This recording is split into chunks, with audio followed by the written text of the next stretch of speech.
Ela disse ao bilionário que estava grávida. Ele riu na cara dela. 5 anos depois, ela voltou com os 3 filhos idênticos dele. Clara Oliveira nunca se considerou especial. Ela era uma daquelas pessoas que se apagavam no fundo, quieta, educada e invisível em uma cidade que prosperava com o barulho e a confiança. Recém-formada na faculdade, com um diploma que não havia aberto portas de verdade, ela teve sorte de conseguir um emprego como assistente em uma das maiores empresas de investimento de São Paulo. O salário mal cobria o aluguel, mas pelo menos ela estava ali, no mundo com que um dia sonhara. Pisos de mármore, paredes de vidro e homens em ternos impecáveis se movendo como se fossem donos do tempo. Foi ali que ela conheceu Henrique Castro. Todos na empresa sabiam o nome dele muito antes de o verem pessoalmente. Ele era o tipo de homem sobre quem as pessoas sussurravam quando ele passava pelo corredor. O CEO mais jovem que a firma já teve, um bilionário feito por si mesmo, brilhante e aterrorizante. Ele tinha o tipo de presença que silenciava as salas e, quando olhava para você, parecia que via através de você, e talvez visse mesmo.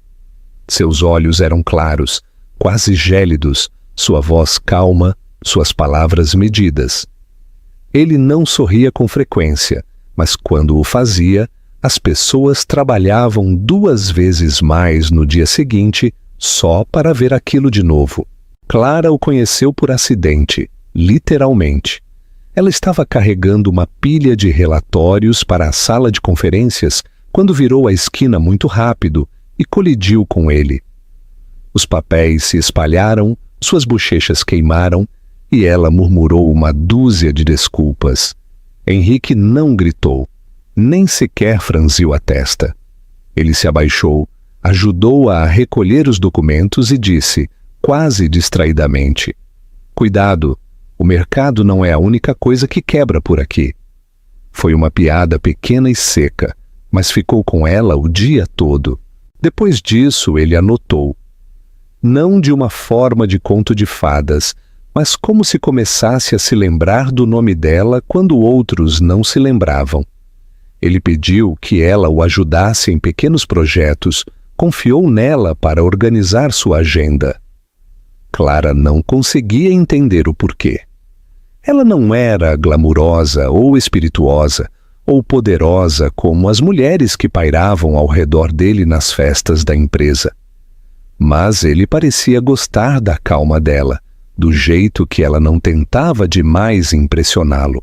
Em uma noite tardia, quando o escritório estava quase vazio, eles compartilharam uma conversa tomando café que de alguma forma se transformou em jantar, depois risadas, depois algo mais profundo. O romance que se seguiu não foi grandioso nem barulhento. Foi quieto, privado e frágil, construído em momentos roubados e longas noites em que ele abandonava a armadura que usava na frente do mundo. Ele lhe falava sobre a pressão, a insônia, a fome constante de se manter no topo. Ela ouvia. "Você me faz sentir humano de novo", ele disse uma vez, meio adormecido, a cabeça apoiada no colo dela. E ela acreditou nele. Ela acreditou que sob seu exterior frio havia um calor destinado apenas a ela. Semanas viraram meses. Clara tentava não sonhar muito à frente, mas era impossível não fazê-lo. Ela imaginava acordar ao lado dele sem medo, fazer parte do mundo dele, talvez até construir uma família um dia. Então, quando o teste de gravidez deu positivo, seu coração tremeu, não de medo, mas com uma alegria tímida. Parecia uma prova de que o amor deles era real, que algo bom havia surgido de toda a incerteza.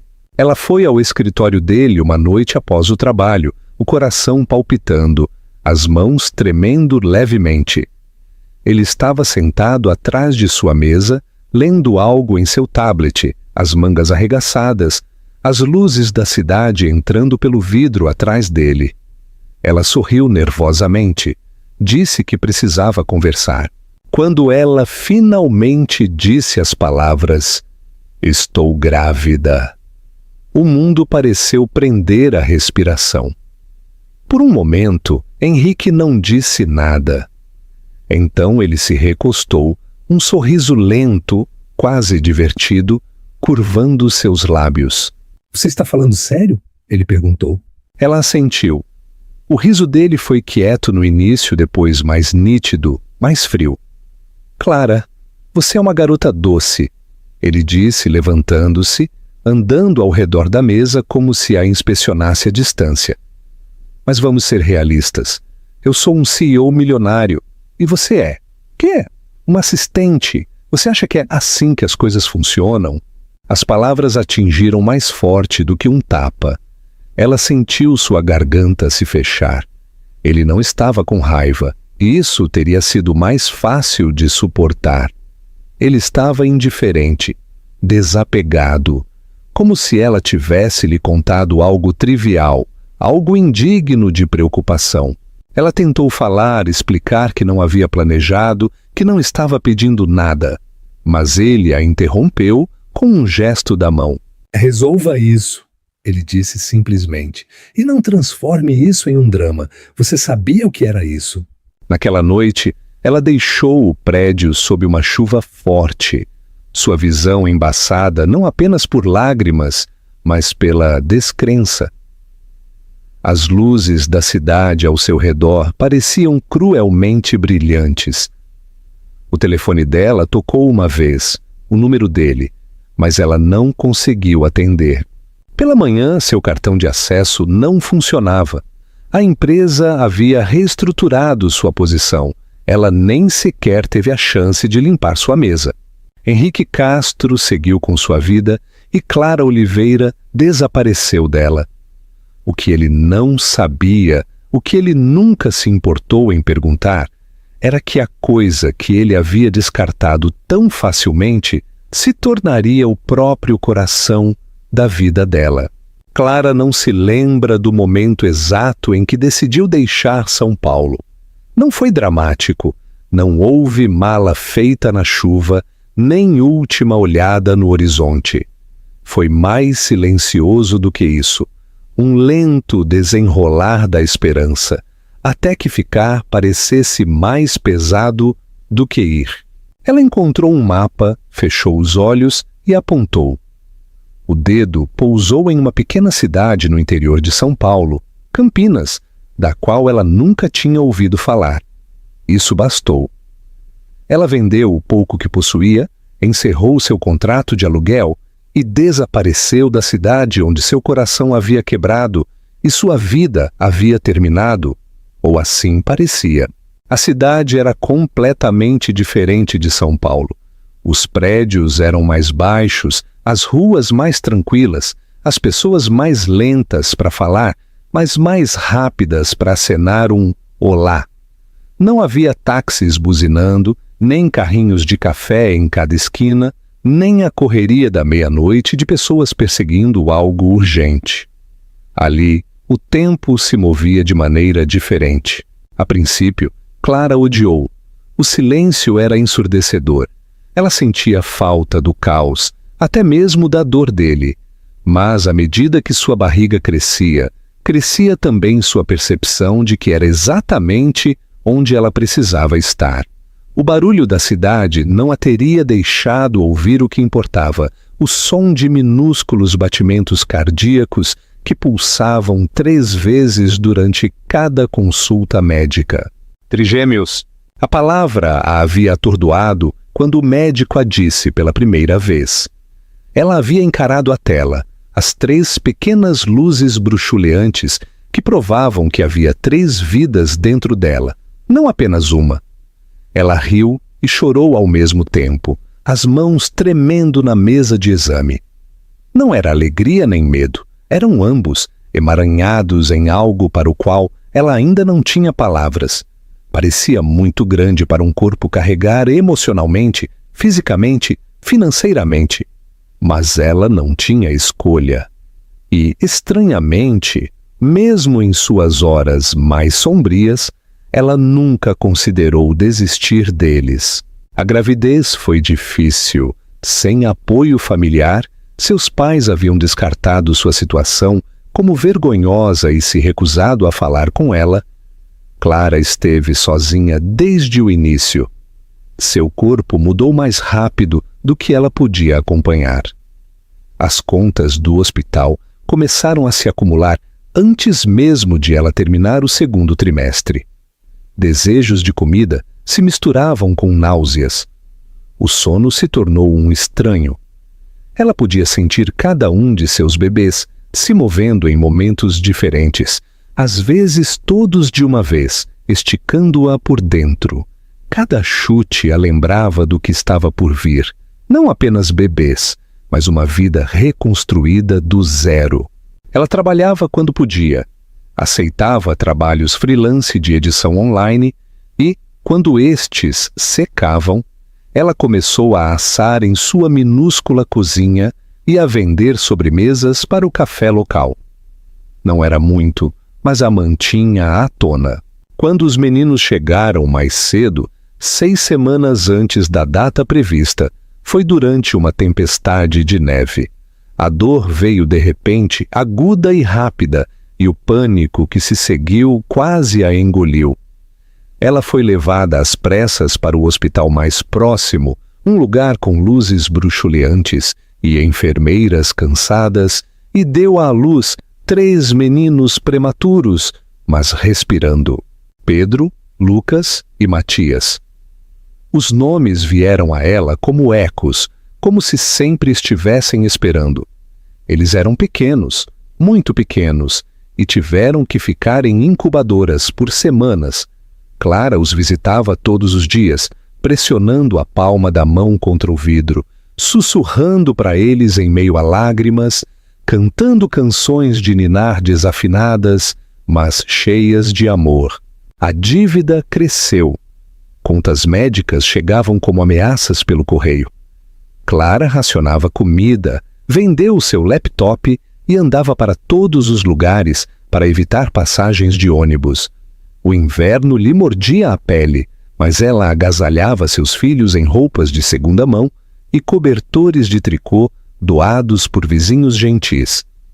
A cidade não fazia perguntas, oferecia ajuda de pequenas maneiras: uma torta gratuita deixada em sua varanda, um casaco pendurado em sua porta, um bilhete de um estranho dizendo que ela era vista, que era forte.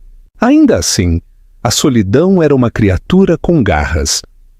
Havia noites em que ela se sentava no chão do banheiro e soluçava, mordendo o punho para se manter quieta para que os bebês não acordassem.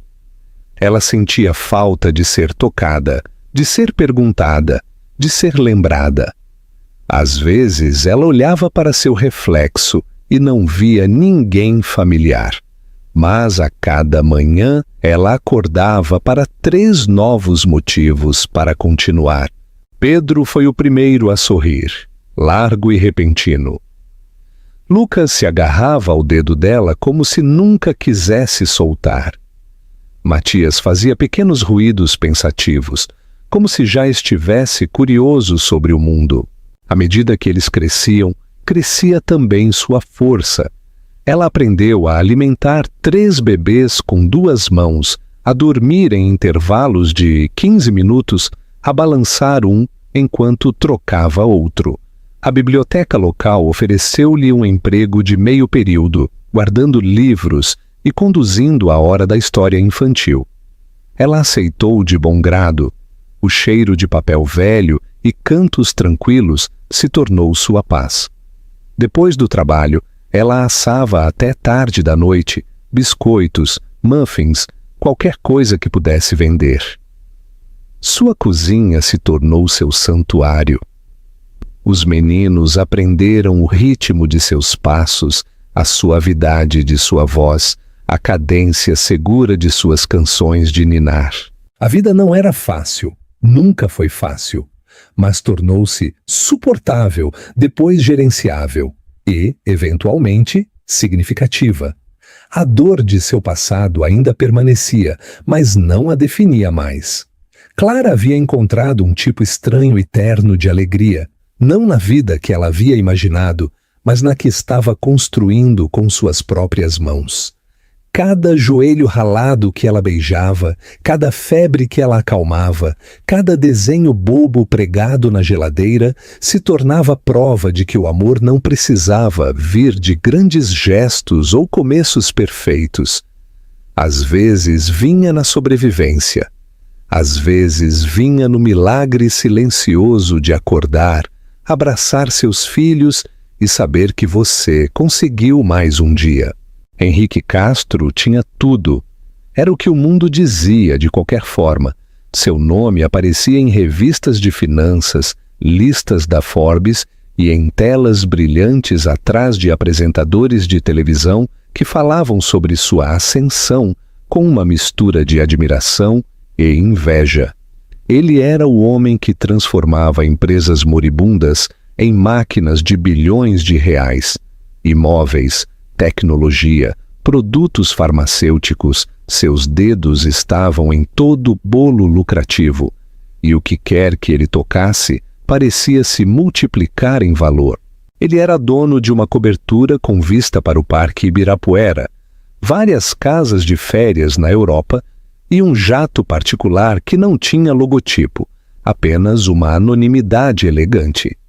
Mas não importava o quanto ele adquirisse, nunca parecia suficiente.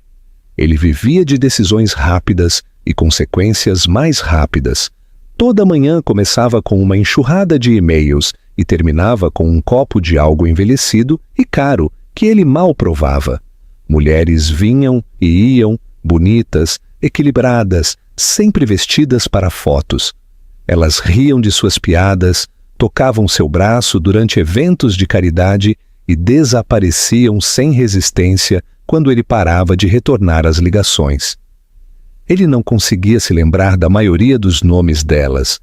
Sua assistente mantinha uma lista, apenas no caso de ele precisar enviar um presente de aniversário ou flores.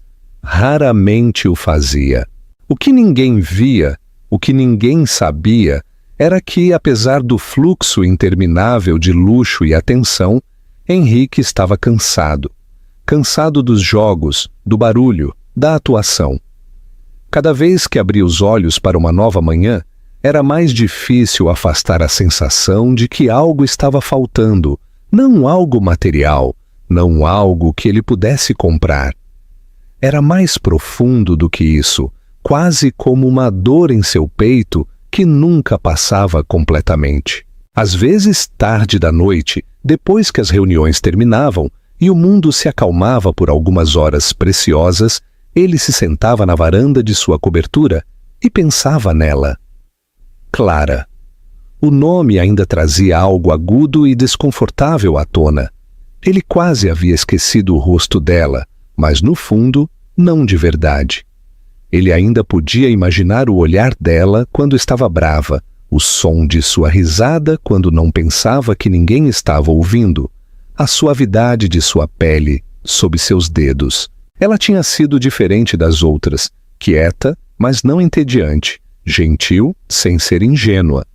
Ela não queria nada dele além de sua honestidade, e quando ele não conseguiu dar isso a ela, ela foi embora. Não, essa não era a verdade. Ela não apenas foi embora. Ele a havia empurrado, com força. Ele se lembrava da conversa, embora tentasse não se lembrar. O modo como ela ficou parada ali, tremendo, sua voz pequena, mas firme, dizendo-lhe que estava grávida. E como ele havia rido. Deus, ele odiava aquela memória. Na época, parecia a única coisa que ele podia fazer: rir, descartar, minimizar o pânico que lhe arranhava a garganta. Ele não sabia como responder a algo tão real, tão inesperado. Então ele esmagou-a. Disse a si mesmo que era necessário, que ele estava protegendo sua vida de entrar em parafuso. Mas, no fundo, alguma parte dele sabia que estava cometendo um erro, um que ele não podia, desfazer. Ele disse a si mesmo que ela ligaria, que ela voltaria e pediria apoio. As mulheres sempre faziam isso. Elas diziam que não queriam nada, mas, eventualmente, voltavam com advogados e ordens judiciais.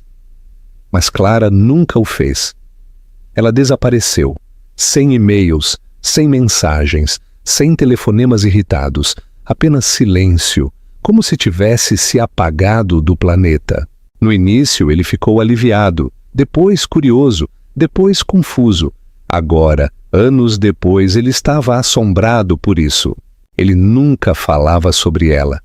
Nem para seu conselho, nem para seus amigos, se é que tinha muitos. Sua vida era construída em transações, não em conexões. Mas quando ele fechava os olhos, a voz dela ainda ecoava em lugares que ele pensava ter silenciado há muito tempo. E o pior era que ele não sabia para onde ela tinha ido ou o que havia acontecido com ela. Ele procurou uma vez, discretamente, contratando um investigador particular por um mês, mas eles não encontraram nada de útil. Ela havia sido meticulosa, mudou de endereço, desconectou números. Ela realmente queria desaparecer. E conseguiu. Henrique tentou se enterrar no trabalho de novo e de novo. Negócios maiores, empreendimentos mais arriscados. Ele compareceu a todos os eventos para os quais foi convidado, jogou dinheiro em instituições de caridade, comprou arte de que nem gostava. Ele preencheu seus dias com barulho. Mas o silêncio sempre voltava.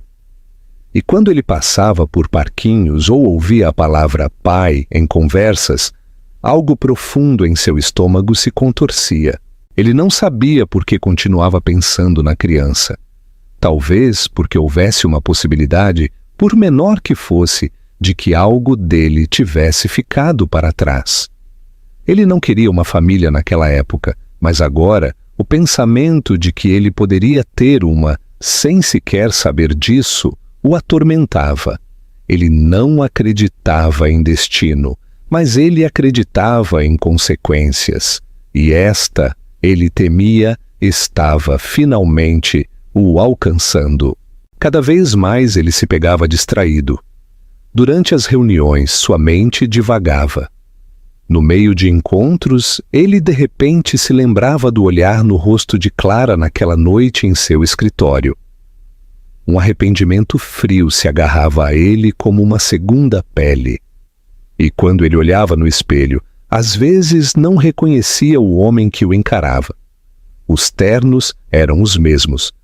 O rosto não havia envelhecido muito, mas o vazio havia se tornado mais alto. Não havia mais nada para perseguir. Ele tinha tudo. E, no entanto, tudo o que ele conseguia pensar era no que ele poderia ter perdido. 5 anos haviam se passado, mas Clara ainda se lembrava de como era entrar em uma sala e não ser vista. Não porque ela fosse tímida ou esquecível, mas porque ela havia aprendido a se dobrar nas bordas do mundo, a evitar a atenção. Mas naquela noite era diferente. Naquela noite, ela usava um longo vestido azul que havia emprestado de uma amiga, uma peça suave e esvoaçante que a fazia se sentir brevemente como alguém que pertencia a um lugar grandioso. Seu cabelo estava preso frouxamente, seus brincos eram de segunda mão e seus saltos tinham 2 anos, mas nada disso importava. Ela estava ali pelos meninos. O evento de caridade havia sido organizado por uma fundação que fornecia assistência médica a crianças com condições raras, a mesma fundação que a ajudara quando seus filhos precisaram de fonoaudiologia e avaliações de desenvolvimento em seus primeiros anos. Eles a convidaram como convidada de honra, alguém que poderia falar sobre a importância do trabalho deles, alguém cuja história lembrava às pessoas o que as doações podiam realizar. Clara hesitou a princípio. Ela não gostava de palcos, microfones ou olhos sobre ela, mas a fundação havia feito muito por eles. Ela lhes devia sua presença, se nada mais.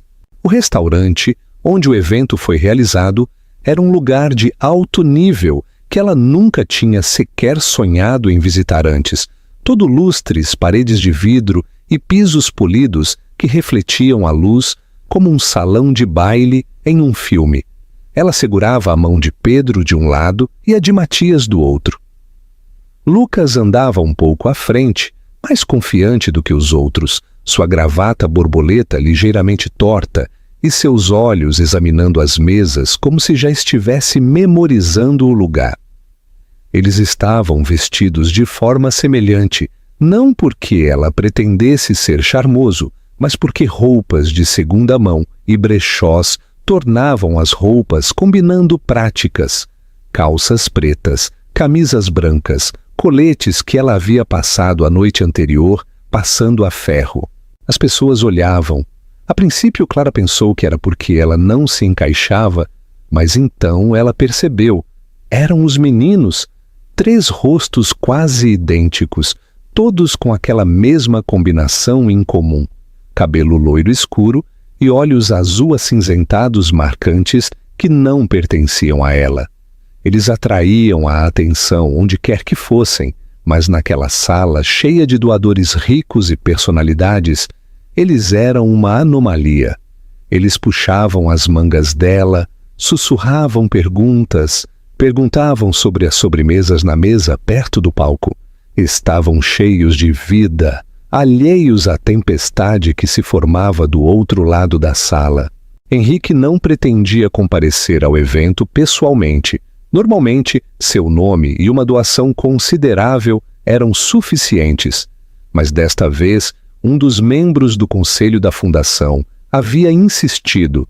Ele era o maior doador deles, afinal, e uma aparição pessoal significaria melhor imprensa e mais dinheiro de outros que tentavam seguir seu exemplo. Então ele apareceu tarde, vestido com um terno escuro e um sorriso ensaiado, pronto para suportar mais uma noite de conversas educadas e small talk forçado. Ele já estava planejando sua saída quando algo, ou melhor, alguém, chamou sua atenção no canto do olho. Ele se virou. A princípio, ele não tinha certeza do que estava vendo. A mulher estava rindo gentilmente, ajoelhada ao lado de uma criança. Não, 3 crianças, ajustando uma de suas gravatas borboleta, enquanto os outros puxavam suas mangas. Ela se levantou lentamente, elegante de uma forma que não tinha nada a ver com riqueza. Seu rosto se virou para a luz e, por um momento, tudo ao redor dele desapareceu no nada. Era ela, Clara? Sua mente vacilou. Ela parecia diferente, mais adulta, talvez, não em idade, mas em profundidade. O peso da vida havia deixado uma marca nela, mas ela brilhava com algo mais poderoso do que maquiagem ou estilo. Confiança, graça. Ela estava mais alta agora, sem medo da sala. E as crianças, 3 delas, cada uma um espelho dele mesmo. Sua boca secou. Seu coração bateu contra as costelas. Não podia ser. Ele deu um passo à frente e parou. As pessoas ainda estavam falando ao redor dele, copos tilintando, música tocando suavemente, mas tudo soava como se viesse de trás de um muro. Clara virou-se ligeiramente e os olhos deles se encontraram. Por um segundo, apenas um segundo, seu rosto não registrou nada. Então o reconhecimento a atingiu como um raio. Seu sorriso congelou. Sua mão instintivamente alcançou os meninos, puxando-os para mais perto. Um deles percebeu e olhou para Henrique, curioso, mas Clara rapidamente o distraiu com uma pergunta, desviando sua atenção. Henrique não conseguia se mover, ele apenas encarou. Ali estavam eles, não um filho, 3.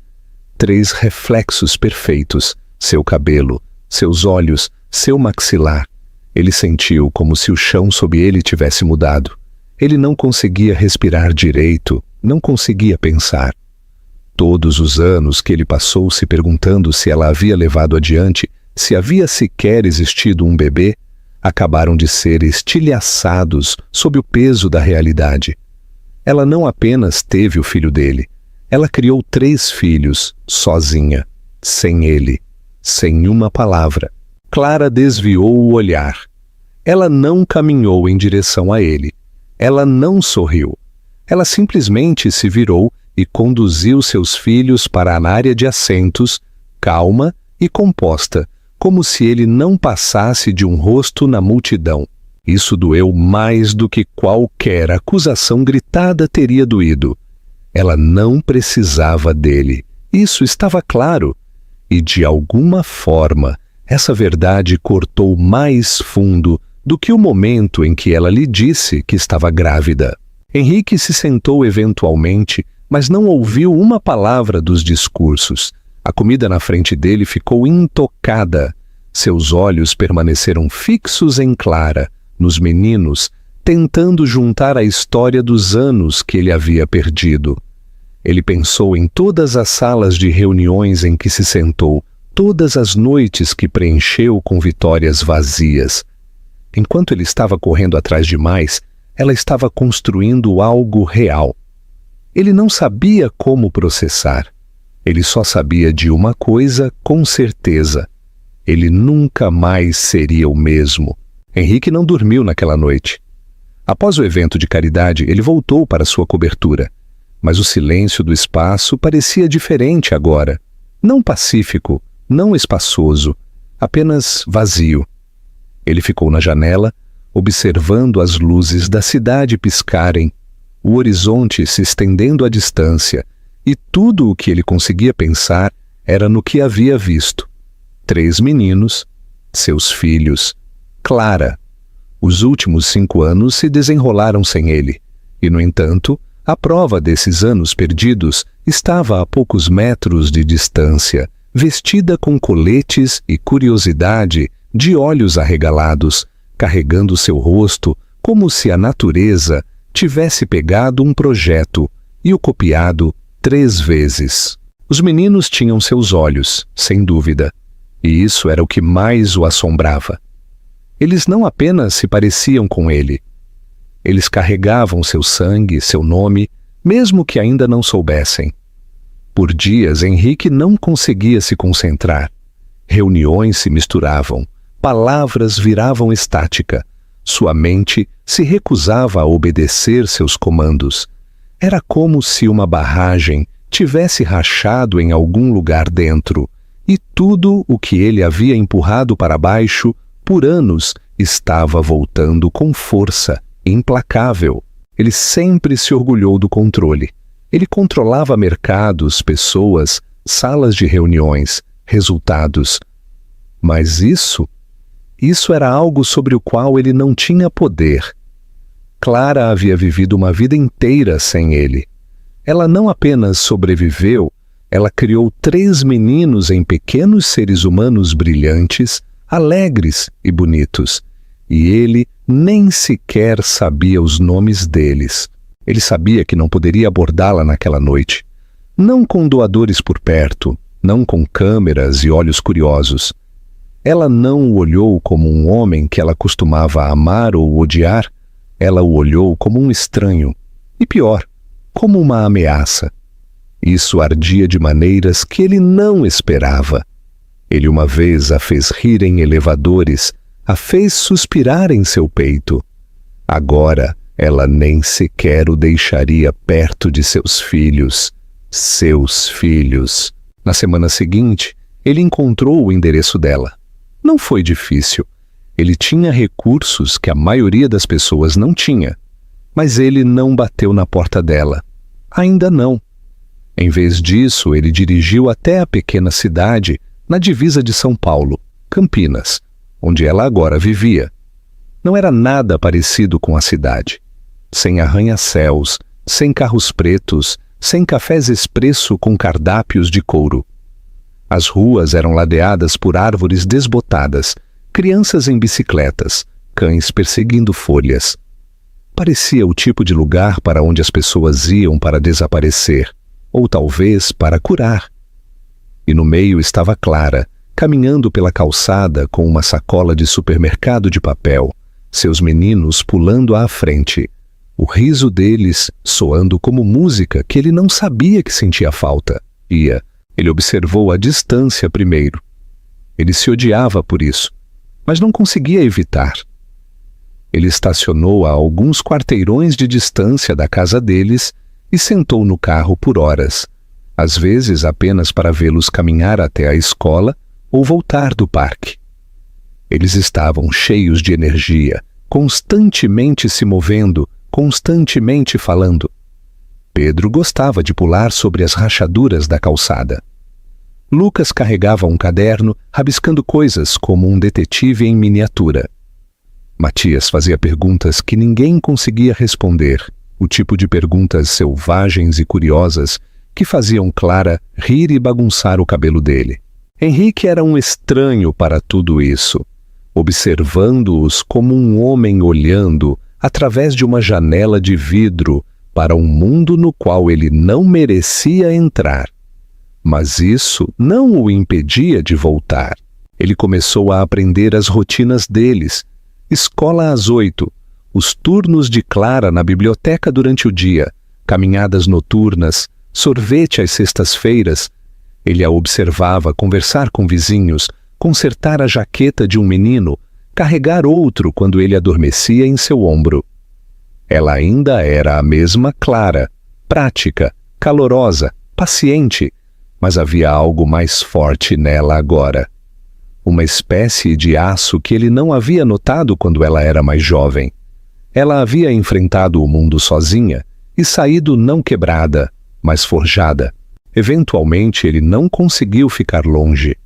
A primeira vez que ele falou com ela novamente foi no estacionamento da escola.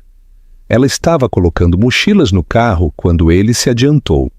Seu corpo enrijeceu instantaneamente, como se ela o tivesse sentido antes mesmo de o ver.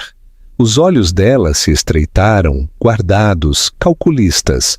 Ela disse aos meninos para esperarem no carro. Então ela se virou para ele. "O que você está fazendo aqui?" A voz dela não era raivosa, mas também não era gentil. Ele queria dizer tudo de uma vez. "Eu não sabia. Eu estava errado. Sinto muito. Eles se parecem comigo. Eu quero fazer parte da vida deles. Eu quero saber os nomes, os sonhos, os medos deles." Mas nenhuma dessas palavras saiu corretamente. Em vez disso, ele disse algo seguro, algo fraco. "Eu só queria ver você. Eles." Clara não vacilou. "Você os viu, agora vá." Ele não foi. Ele voltou no dia seguinte e no dia seguinte. Nem sempre para falar, mas apenas para estar perto. Eventualmente ela parou de mandá-lo embora com palavras e começou a usar o silêncio em vez disso. Foi uma melhoria.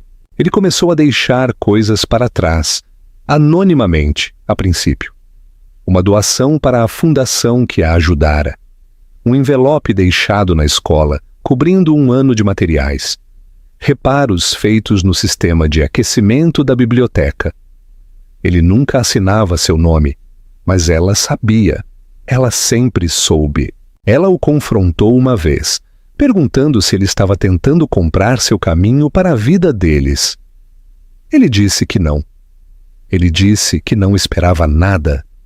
Ele só queria ajudar. Ele não pedia para ver os meninos. Ele não pressionava. Em vez disso, ele tentou estar presente, nas margens, quieto, cuidadoso. E, eventualmente, eles o notaram.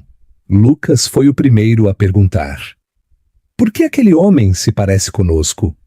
Clara não tinha uma resposta pronta, não na época, mas a pergunta permaneceu. Os meninos eram muito jovens para entender a história completa, mas eram espertos. Eles viam coisas. Eles começaram a acenar para ele quando ele passava. Pedro uma vez correu na frente de Clara para dizer olá. Matias perguntou se ele gostava de dinossauros e listou seus 5 favoritos sem esperar por uma resposta. Henrique se ajoelhou, respondeu a todas as perguntas, ouviu todas as histórias. Ele não tentou apressar nada. Ele não falou sobre paternidade. Ele apenas apareceu. Clara observou tudo com cuidado, cautelosamente. Ela manteve sua distância emocional, mas não podia negar o que via. Henrique não era o homem que havia rido na cara dela 5 anos atrás. Aquele homem não teria esperado fora de uma escola por horas apenas para dar uma olhada. Aquele homem não teria consertado um cano vazando na biblioteca anonimamente. Aquele homem não teria comprado uma casa modesta a 5 quarteirões da dela e começado a passar mais tempo em uma cidade sem salas de reuniões ou imprensa. Este homem estava tentando, com cada ação silenciosa, compensar 1000 erros barulhentos. Eventualmente, ela concordou em deixá-lo se juntar a eles no parque. Depois, um jantar. Depois, uma peça escolar. Lentamente, dolorosamente, ele começou a formar uma presença na vida deles. Não como pai ainda, mas como algo próximo. Ele não dava isso como garantido. Ele não levava isso levianamente. Pela primeira vez em sua vida, Henrique Castro estava construindo algo que não podia ser calculado ou negociado. E a cada dia que passava, ele percebia que queria isso mais do que qualquer coisa que ele já havia possuído. Clara sabia que era hora de contar a eles.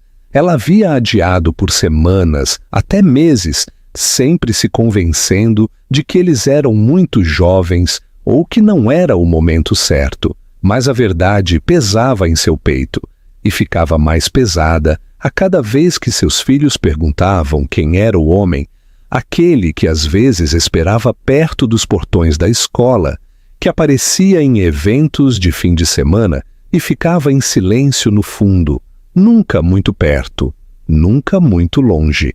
Não era mais apenas curiosidade. Pedro começou a desenhá-lo em seu bloco de rascunhos, sempre com os mesmos olhos azuis gélidos e postura rígida. Matias começou a acenar para ele como se fosse um jogo. Mas Lucas tinha perguntas. Ele sempre tinha perguntas. Foi ele quem perguntou, tarde da noite, enquanto escovava os dentes. Ele é nosso tio? Ou algo assim. Clara parou, escova de dentes na mão, coração acelerado. Ele era tão casual, tão inocente. Ela poderia ter rido. Ela poderia ter inventado uma mentira. Mas a hora das mentiras havia passado. Naquela noite, depois de os aninhar na cama, ela se sentou na beira dos pés cobertos pelo cobertor e lhes contou a verdade. Ela começou devagar, cuidadosamente, escolhendo suas palavras como se estivesse andando em uma corda bamba. Ela lhes falou sobre São Paulo, sobre a vida que ela havia vivido antes de eles nascerem. Ela lhes falou sobre o pai deles, não como um vilão, nem como um mito, mas como um homem que havia cometido um erro terrível. Ela não chorou, embora sua garganta a apertasse.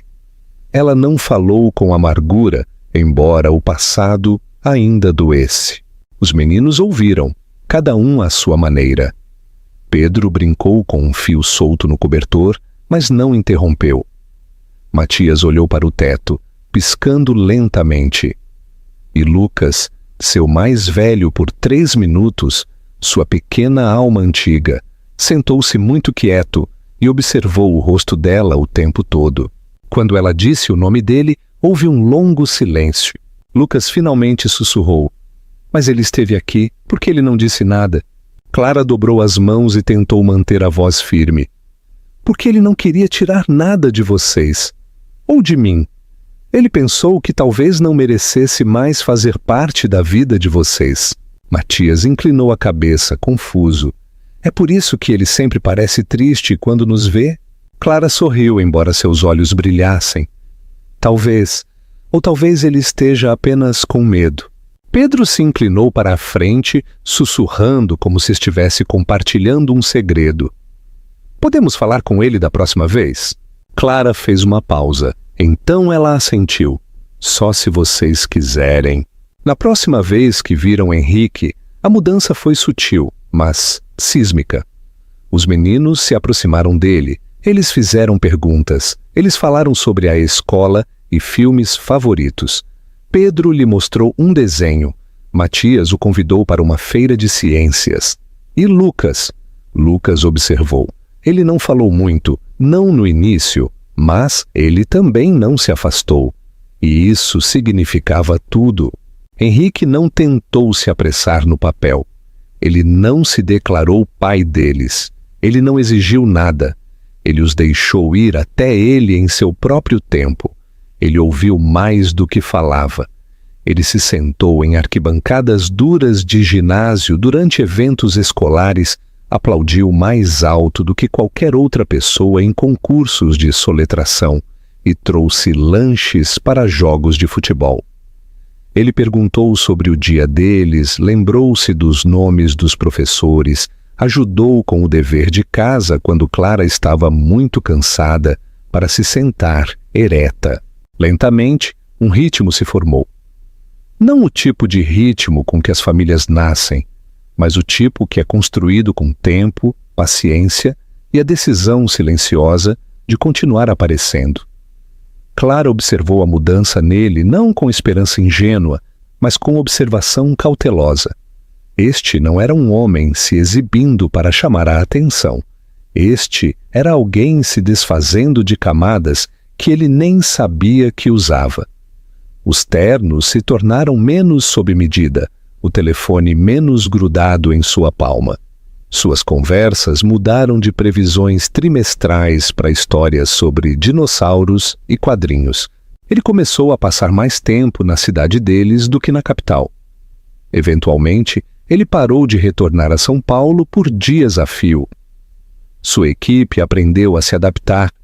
Eles chamaram isso de liderança remota. Mas Clara sabia a verdade. Ele simplesmente parou de precisar do barulho. As pessoas em seu círculo social não entendiam. Alguns pensaram que ele estava passando por uma crise. Outros sussurravam pelas suas costas em eventos de arrecadação de fundos e networking. Ele mudou, diziam, como se fosse um diagnóstico. Henrique os ouvia, mas não se importava. Pela primeira vez em sua vida, ele estava construindo algo que não era medido em números ou conquistas. Era mais confuso. Exigia mais paciência do que ele jamais tivera. E importava mais do que qualquer outra coisa. Ele comprou uma casa modesta a apenas algumas ruas de Clara. Não uma mansão, não uma declaração. Um lar com pisos que rangiam e um quintal grande o suficiente para 3 meninos correrem soltos. A agente imobiliária parecia confusa quando ele recusou listagens de luxo. Ele apenas sorriu e disse: "Não é para mim, é para eles." Clara se viu dependendo dele mais do que esperava. No início, era apenas para buscar as crianças na escola quando o turno dela terminava tarde. Depois, era para consultas médicas, planejamento de festas de aniversário, idas ao supermercado. Eles encontraram um equilíbrio, como peças de quebra-cabeça se encaixando lentamente. Eles ainda tinham suas diferenças. Argumentos surgiam às vezes, sobre parentalidade, sobre limites, sobre as cicatrizes deixadas para trás. Mas eles não eram destrutivos. Eles eram honestos. Os meninos começaram a chamá-lo de pai, não porque alguém lhes disse, mas porque a palavra começou a parecer certa. Lucas foi o último a dizê-lo. Aconteceu em uma tranquila tarde de domingo, durante um passeio pelo parque. Ele tropeçou e ralou o joelho. Clara correu, mas Henrique estava mais perto. Ele pegou o menino gentilmente, tirou a sujeira de suas mãos e disse: "Você está bem, amigão?" Lucas se agarrou a ele firmemente, enterrou o rosto no ombro de Henrique e sussurrou: "Obrigado, pai." A respiração de Clara ficou presa em sua garganta. Henrique congelou, olhos arregalados, então o segurou mais apertado. Não foi um momento grandioso. Não houve testemunhas nem aplausos, apenas um joelho ralado e uma palavra sussurrada que carregava mais peso do que qualquer coisa que Henrique já havia ganhado antes. Naquela pequena cidade, com suas ruas tranquilas e charme de segunda mão, Henrique finalmente aprendeu o que significava amar não com gestos, mas com consistência. Não com poder, mas com presença. E enquanto a primavera florescia ao redor deles, o passado começou a afrouxar seu controle. A dor não desapareceu, mas suavizou. Tornou-se parte da fundação que eles estavam construindo, em vez de uma ferida deixada sem tratamento. E pela primeira vez em sua vida, Henrique Castro não apenas tinha uma razão para ficar, ele tinha um lar. Começou como um resfriado. Nada grave, Clara pensou. Apenas uma tosse que persistia por mais tempo do que o normal, um pouco de fadiga, uma dor de cabeça que ia e voltava. Ela ignorou. Como mãe de 3 meninos, ela havia aprendido a superar o desconforto. Ela não podia se dar ao luxo de desacelerar. Não quando havia almoços para embalar, meias para encontrar, horas de história para apresentar na biblioteca, contas para gerenciar, jantares para cozinhar.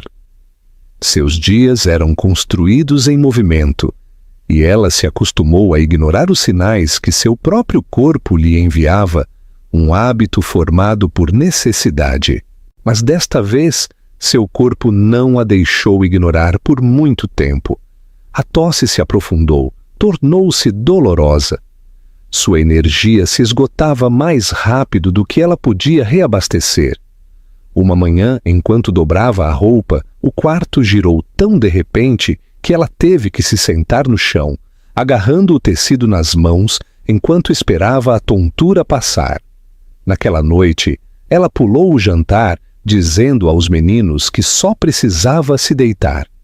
Na manhã seguinte, ela não conseguia sair da cama. Sua febre subiu, seu peito queimava a cada respiração e seus membros pareciam pesar mais do que seu corpo inteiro. Lucas foi quem a encontrou. Ele tinha ido perguntar sobre seu projeto de ciências, mas parou no meio da porta. Clara estava encolhida de lado, o rosto vermelho, a respiração superficial. Sua pequena voz a chamou, mas ela não respondeu. Ele correu para chamar os irmãos e então, juntos, trêmulos e assustados, ligaram para a única pessoa em quem podiam pensar. O homem que lhes havia prometido que estaria sempre lá. Henrique não hesitou. Ele atendeu o telefone no primeiro toque. A voz de Clara não estava do outro lado. Era Pedro, assustado e inseguro, perguntando se ele poderia vir rápido, porque a mamãe não está acordando direito. O motor do carro de Henrique estava rugindo em 1 minuto. Ele furou mais sinais vermelhos naquela manhã do que em toda a sua vida. Quando ele chegou, os meninos estavam sentados na sala de estar, abraçados firmemente. Henrique não fez perguntas. Ele correu para o quarto de Clara e a encontrou mal consciente, murmurando incoerentemente, sua pele queimando de febre.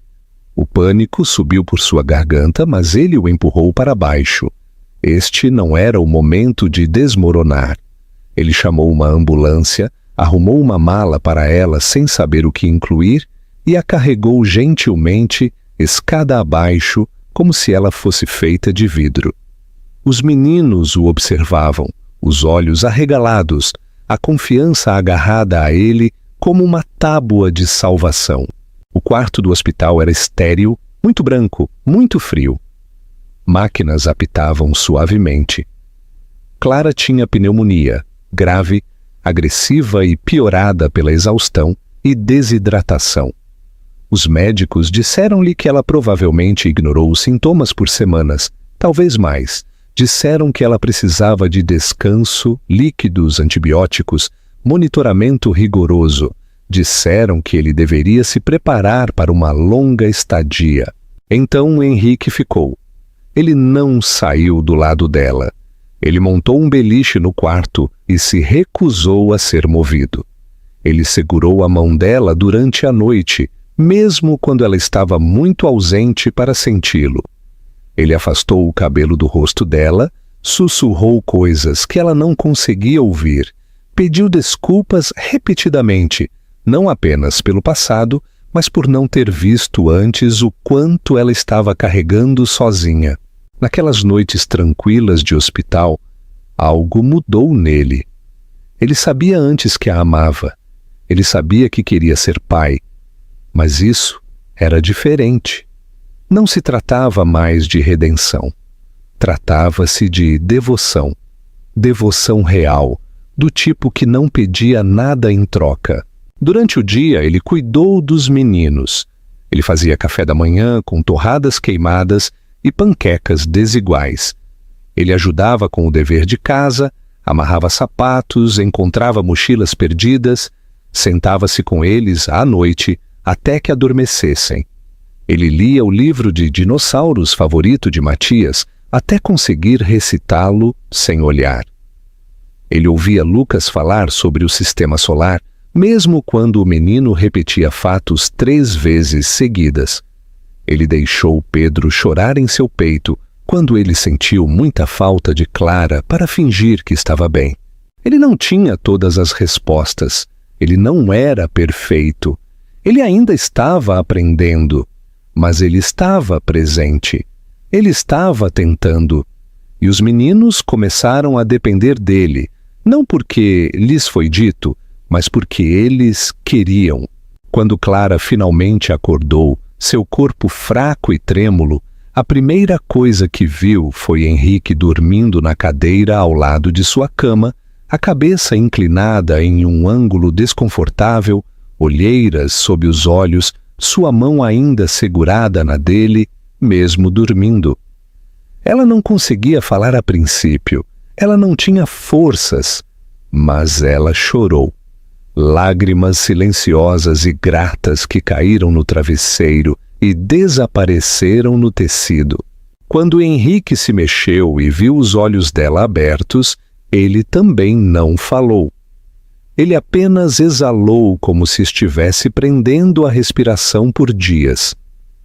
Ele se inclinou, pressionou a testa na dela gentilmente e deixou o silêncio dizer o que as palavras não podiam.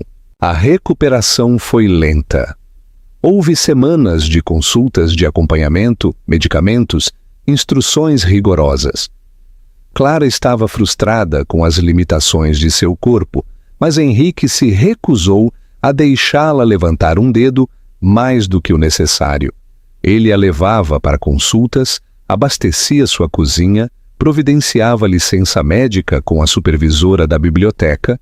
Ele até aprendeu a trançar o cabelo de Matias quando Clara não conseguia levantar os braços por tempo suficiente para terminar a tarefa. Eles não tiveram uma conversa dramática sobre o que tudo aquilo significava. Não houve declarações nem discursos. Em vez disso, houve 1000 pequenos momentos que falavam mais alto. Clara acordando para encontrar uma caneca de chá fumegante ao lado de sua cama. Henrique sentado calmamente ao lado dela, respondendo e-mails com uma mão para que pudesse segurar a dela com a outra. Os meninos rindo no quarto ao lado, enquanto ele tentava seguir uma receita complicada de panquecas, porque a mamãe gosta das de blueberry. E nos espaços entre tudo isso, algo novo nasceu, não apenas confiança, mas paz. Henrique não estava mais tentando conquistá-los. Ele não estava tentando fazer as pazes. Ele estava simplesmente vivendo com eles, por eles, entre eles. Estava no modo como ele não se encolhia quando Clara explodia de exaustão. o jeito que ele a carregava quando suas pernas falhavam no corredor. O modo como ele orava de verdade, por sua saúde à noite, muito depois de os meninos estarem dormindo. Clara, uma vez, pensou que curar significava esquecer. Agora ela sabia melhor. Curar era lembrar e escolher amar de qualquer maneira. Era deixar o passado existir sem deixá-lo definir o futuro.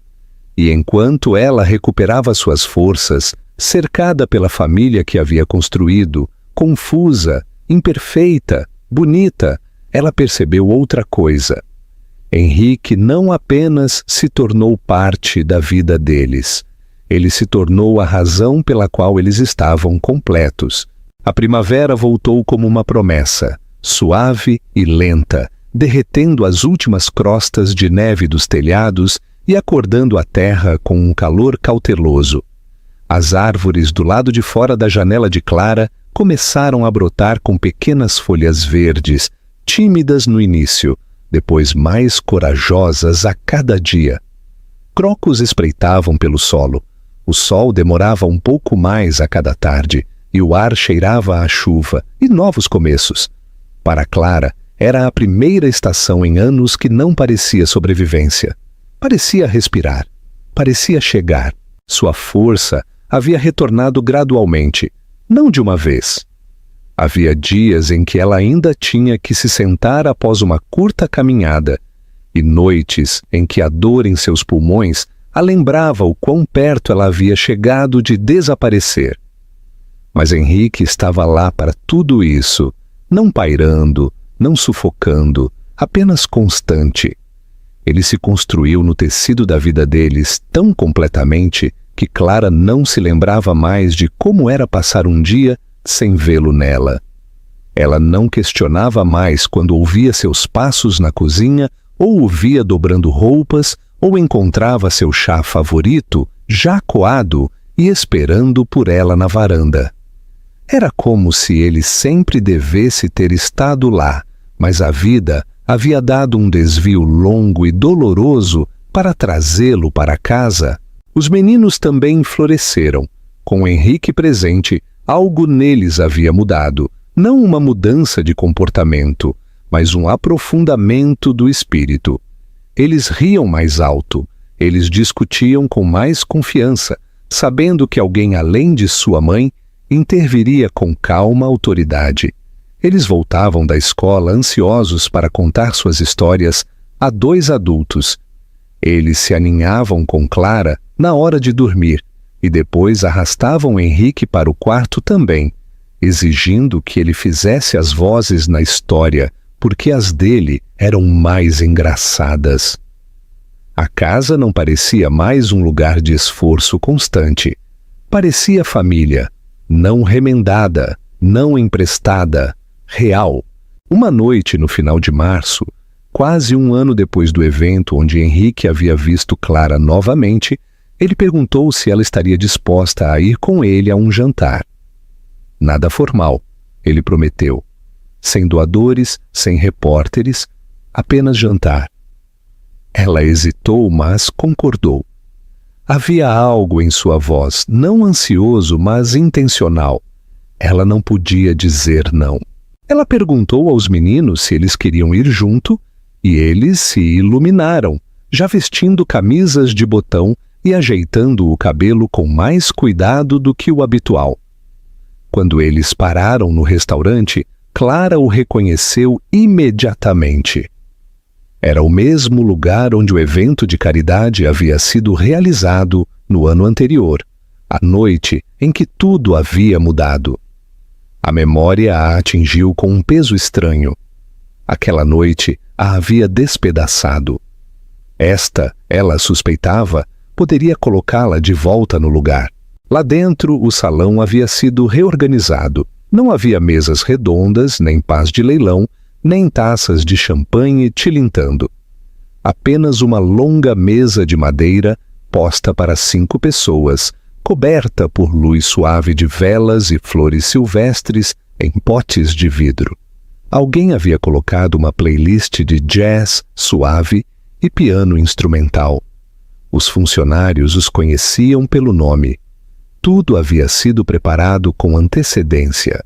O jantar passou com risadas e pequenos derramamentos, com Matias derrubando seu suco e Pedro roubando pães extras e Lucas corrigindo o garçom sobre o nome científico da erva em sua sopa. Clara observou tudo com um sorriso nos lábios, sua mão descansando suavemente perto da de Henrique. Eles não precisavam se tocar, eles estavam conectados de uma forma que ia mais fundo do que os dedos podiam alcançar. Após a sobremesa, os meninos foram convidados para a cozinha dos fundos para visitar a padaria, algo pré-arranjado com uma piscadela de Henrique. No momento em que os três desapareceram na esquina, Henrique se levantou lentamente e enfiou a mão no bolso do paletó. A respiração de Clara ficou presa antes mesmo de ele se mover. Ele não se ajoelhou como os homens faziam nos filmes. Ele não puxou uma caixa de veludo com um diamante que cegava o olho. Em vez disso, ele se ajoelhou na frente dela, segurando um simples anel de prata entre os dedos, e olhou para ela com uma vulnerabilidade que ela nunca tinha visto no homem que antes governava salas de reuniões e incutia medo com um olhar. Ele não pediu perdão. Isso já havia sido dado de 1000 maneiras silenciosas.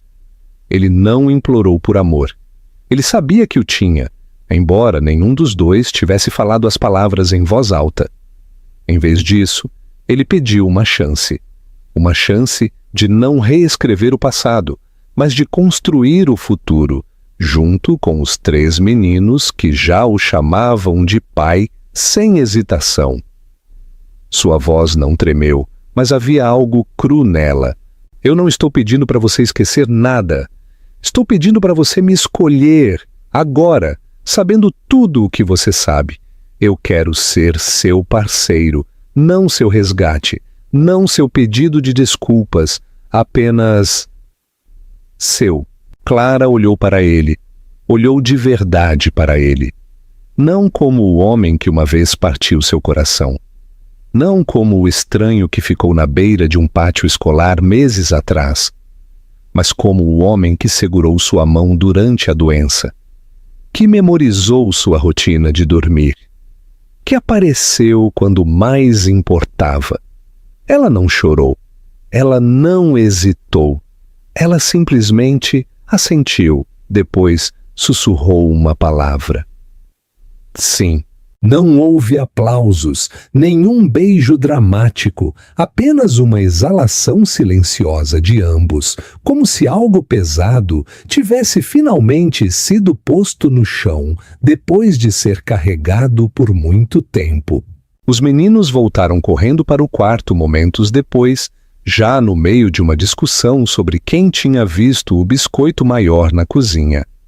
Lucas notou o anel primeiro. Ele sorriu. Espera, vocês vão se casar? Clara riu, estendendo a mão para a de Henrique. Não, ela disse olhando para todos os 4. Estamos nos tornando uma família, oficialmente. Naquela noite, enquanto voltavam para casa sob o brilho pálido dos postes de luz, Clara olhou pela janela e pensou no quão longe todos eles haviam chegado. Os pedaços quebrados de seu passado ainda faziam parte dela, mas não a cortavam mais. Eles formavam um mosaico imperfeito e bonito, unido pelo perdão, pelo esforço e pelo amor que escolheu ficar. Eles não recomeçaram.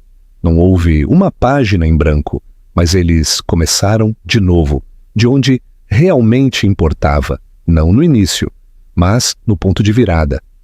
Onde o amor não grita, ele aparece. Onde a dor não encerra a história, ela reescreve o próximo capítulo. Onde família não é algo que você herda, é algo que você constrói, um dia corajoso de cada vez.